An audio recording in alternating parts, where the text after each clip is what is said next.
After 24 long days that had the NBA community on the edge of their seats, it is official. LeBron James is a Philadelphia 76er. Besides the obvious, I don't think people realize just how much this changes the NBA. Is this the move that finally gets Philadelphia over the hump? Or is this one last gamble that could define LeBron's entire legacy? That's what we're going to talk about today.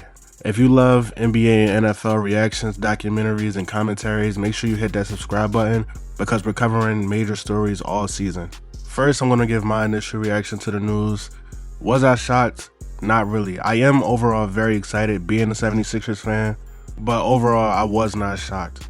Part of the reason being that LeBron been throwing hints this whole time that he wanted to become part of the Philadelphia 76ers. From his interview at Fanatics Fest just a few days ago, I want to, join a franchise that kind of shares the same, motto as myself, and that's like practicing championship habits every day, but trusting the process more than anything. I think you trust the process of actually getting to that point.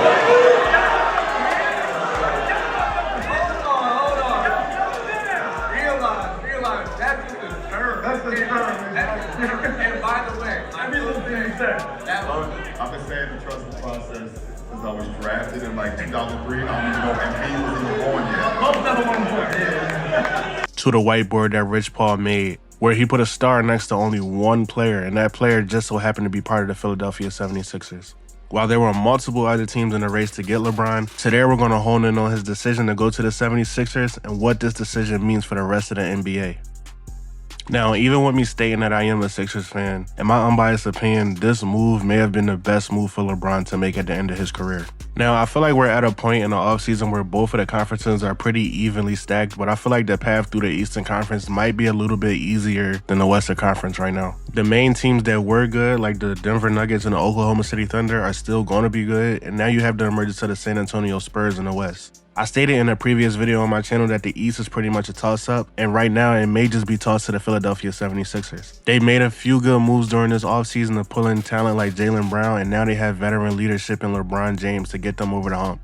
Not to mention they signed LeBron to the veteran minimum, $4 million a year, so that means that they have more cap space to get more talent around LeBron. This also can end up being a very good look for LeBron as he has the opportunity to win a championship with his fourth franchise.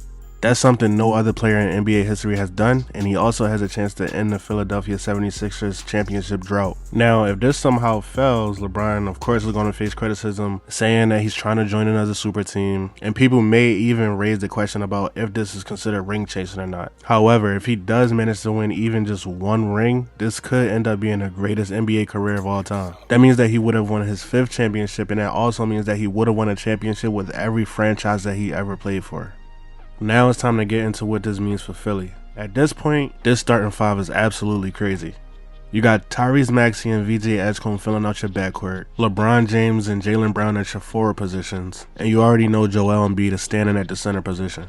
This team honestly has everything that you could want in a championship team. They got playmaking, they got defense, they got half-court offense, and they got playoff experience. Not to mention 2 players who have won MVPs and 2 players who have won finals MVPs in their career. At this point, the only thing that you can hope for is that everyone stays healthy, but I think the way the season is going to go, you might see a lot of load management from LeBron and Joel Embiid as they dealt with some serious past injuries and LeBron is dealing with age. But come playoff time, I feel like the 76ers are going to do what they got to do to make sure that these 2 players in specific can perform at their highest level. But overall, just looking at this roster, this team may have the best starting 5 in the Eastern Conference, maybe even in the entire NBA at this point. Now, as for my personal reaction to this trade, like I said, I'm not really that surprised because I already seen the hints. I caught the hints, whatever the case may be, but I am truly ecstatic. My favorite player and arguably the GOAT, well, my GOAT, is now on my favorite team, and I'm definitely going to multiple games this season. And honestly speaking, I'm going to go to some playoff games, and I'm going to even try to get to a finals game if we make it. After all the playoff letdowns and after this long drawn-out process that started with failure,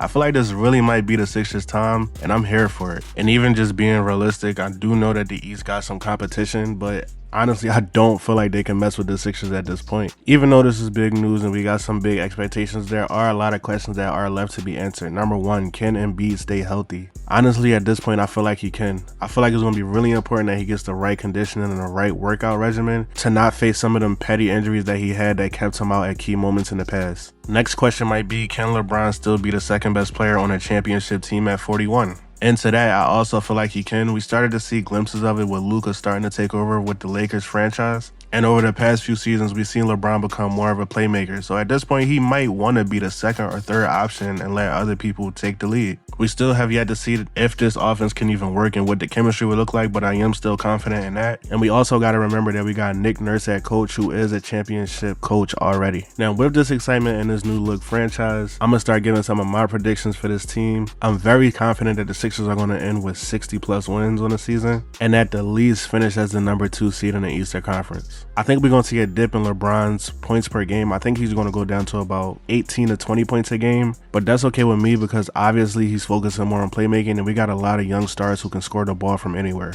My boldest prediction of all, though, is that the Sixers are going to make it to the NBA Finals this year, so we just got to wait and see, but trust the process. All in all, this isn't just another free agency move. This is the final chapter of the greatest career we've ever seen in the NBA. Now, all the pressure shifts to Philadelphia and all the supporting cast and this team. Anything short of a championship is going to feel like a major disappointment, and ultimately the process will be over. But let me know what you guys think in the comment section. Do you think LeBron made the right decision? Are the Sixers now your favorite to win it all, or is this another super team that won't live up to the hype?